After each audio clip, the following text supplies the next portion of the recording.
நம்ம வந்துட்டு நாய் வளர்க்கக்கூடாதுன்றது ஹராம்.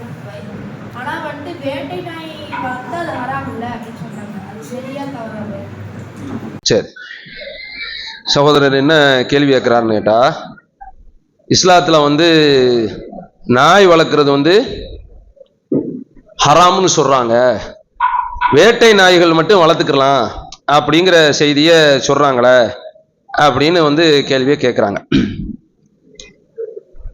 இதை பொறுத்த வரைக்கும் மார்க்கத்துல சில விஷயங்கள் ஒட்டுமொத்தமா ஹராம் இருக்கு. மதுனா ஒட்டுமொத்தமா ஹராம் இருக்கு, வட்டினா ஒட்டுமொத்தமா ஹராம் இருக்கு. நிர்பந்தங்கிற அளவுகள் அது வேற. ஹராம் என்றால் ஹராம் தான்.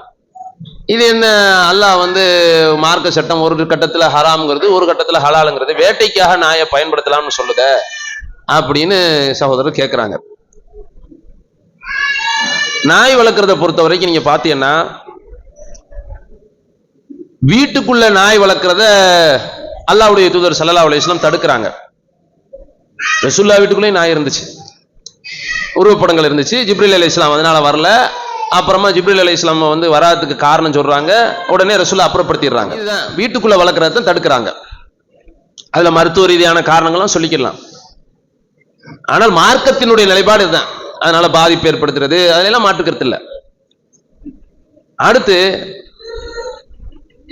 வேட்டை அல்லாமல் கால்நடைகளை பாதுகாப்பதற்கும் பயிருக்கும் நாய்களை வளர்த்துக்கலாமா அப்படிங்கிற கேள்வி இருக்குது.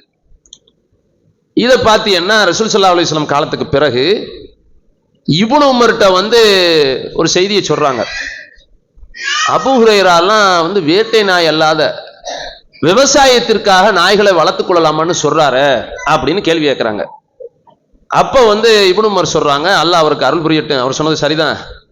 அவர் பிற்காலத்துல ரொம்ப கஷ்டப்பட்டாரு. ஆரம்பத்துல பிற்காலத்துல விவசாயம் செஞ்சாரு. அந்த செய்தி அவர் அதோட ஃபிட்டப் பண்ணி பார்க்கறாரு. அந்த செய்தியின் அடிப்படையில தான் விவசாயத்துக்காக நாய் வளர்க்கிறாரு. ஆட்டு மந்தைகளுக்காக நாய் வளர்க்கலாங்கிற ரெண்டு செய்தியை சொல்றாங்க. அப்ப ரெண்டு விஷயம், ஆட்டு மந்தைகளுக்காகவும், மாட்டு மந்தைகளோ ஒட்டக மந்தைகளோ கிடையாது, அது தன்னைத்தானே பாதுகாத்துக் கொள்ள முடியும். ஆடு ஓனாய் சாப்பிட்டுரும். அப்ப அதை பொறுத்த வரைக்கும் ஆட்டு மந்தைகளுக்கும் பயிர்களுக்குமாக நாயை வளர்த்துக்கலாம். அது அல்லாம நீங்க பாத்தீங்கன்னா வேட்டை நாய் சம்பந்தமா அல்லாஹ் சொல்றான், யஸ்அலூனக மாதா உஹில்ல லஹும், அவர்கள் உம்மிடத்தில் கேட்கிறார்கள், அவர்களுக்கு எது ஹலாலாக்கப்பட்டது என்று கேட்கிறார்கள். அப்ப அல்லாஹ் சொல்றான், அல்லாஹ்வுடைய தூதரை பார்த்து, குல் நபியை நீங்கள் சொல்லுங்கள், உஹில்ல லக்கும் அத்-தொய்யிபாத், தூய்மையானவைகள் உங்களுக்கு ஹலாலாக்கப்பட்டுள்ளதுன்னு சொல்லுங்க. எதெல்லாம் தூய்மையா இருக்குதோ அது ஹலாலாக்கப்பட்டுள்ளது. ஒமா அல்லப்தும் மினல் ஜவாரிஹி முகல்லிபீன துஅல்லிமூனஹுன்ன மிம்மா அல்லமக்குமுல்லாஹ், நீங்கள் பிராணிகளில் பழக்கப்படுத்தப்படக்கூடிய பிராணிகளில் நீங்கள் எதற்கு கற்றுக் கொடுக்கிறீர்களோ அது பிடிச்சிட்டு வருதுல, அதுவும் உங்களுக்கு ஹலால் ஆக்கப்பட்டுள்ளது. ஃபகுலு மிம்மா அம்சக்ன அலைக்கும், உங்களுக்காக அது தடுத்து வைத்ததை உண்ணுங்கள்.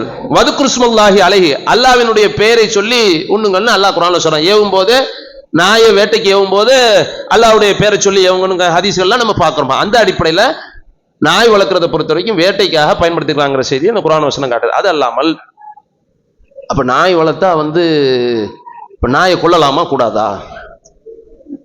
அல்லாஹ்வுடைய தூதர் ஸல்லல்லாஹு அலைஹி வஸல்லம் அக்கூருங்கிற சொல்லக்கூடிய அது வெறிப்பு நாயை அல்லாஹ்வுடைய தூதர் கொல்ல சொல்றாங்க.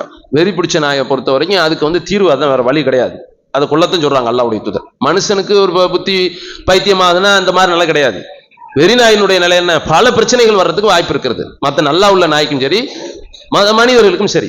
அப்ப இத நாயுடைய சட்டம். நாய் வீட்டுல இருந்துச்சுன்னா, வீட்டுல உள்ள நாயாக இருந்தால் அருளினுடைய வானவர்கள் வரமாட்டார்கள் அல்லாஹ்வுடைய தூதர் ஸல்லல்லாஹு அலைஹி வஸல்லம் சொல்றாங்களா, ததுகுலுல் மலாயிகா, மலக்குமார்கள் நுழைய மாட்டார்கள். எந்த வீட்டில் நாயும் உருவப்படமும் மணியும் இருக்கிறதோ அந்த வீட்டுல அருளினுடைய வானவர்கள் நுழைய மாட்டார்கள் அல்லாஹ்வுடைய தூதர் ஸல்லல்லாஹு அலைஹி வஸல்லம் சொல்றாங்க. அதுதான் இந்த கேள்விக்கான பதில்.